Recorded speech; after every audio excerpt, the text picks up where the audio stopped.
ನನ್ನ ಹೆಸರು ಮನೋಜ್ ಕುಮಾರ್. ನಾನು 4ನೇ ತರಗತಿಯನ್ನು ಓದುತ್ತಿದ್ದೇನೆ. ನನ್ನ ಶಾಲೆಯ ಹೆಸರು HPS ಕೆರೆಕೋಡ್.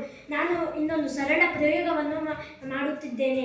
ಆ ಪ್ರಯೋಗದ ಹೆಸರು ಭಾರ ಮತ್ತು ಹಗುರದ ಪ್ರಯೋಗ. ಇದಕ್ಕೆ ಬೇಕಾದ ಸಾಮಗ್ರಿಗಳು: ಒಂದು ಮ್ಯಾಚ್ ಬಾಕ್ಸ್, ಒಂದು ಮೇಣದ ಬತ್ತಿ, 2 ಪ್ಲಾಸ್ಟಿಕ್ ಲೋಟಗಳು, ದಾರ ಮತ್ತು ರೋಲ್ಗಳು. ಈಗ ನಾನು ಮ್ಯಾಚ್ ಬಾಕ್ಸ್ ಅನ್ನು ಮೇಣದ ಬತ್ತಿಗೆ ಹಚ್ಚುತ್ತೇನೆ.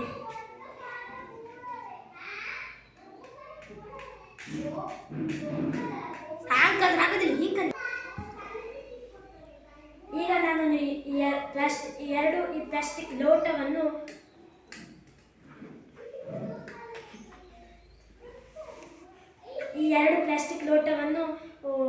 ಈಗ ಬೆಂಕಿಗೆ ಇಳಿಸುತ್ತೇನೆ.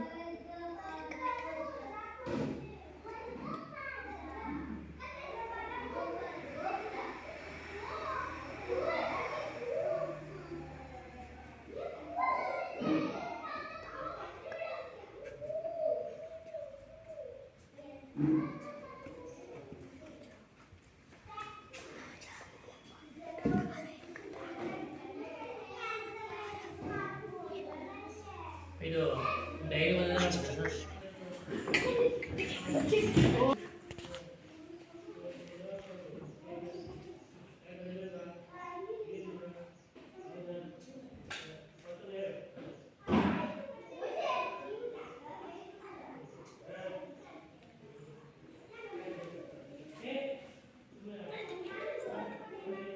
ಇದು ಮೇಲೇರಿತು, ಇದು ಕೆಳಗೆ ಬಂತು. ಇದರಿಂದ ಏನು ಗೊತ್ತಾಗುವುದು ಎಂದರೆ ತಂಪು ಗಾಳಿಯು ಬಿಸಿ ಗಾಳಿಗಿಂತ ಭಾರ ಇರುವುದು. ಧನ್ಯವಾದಗಳು.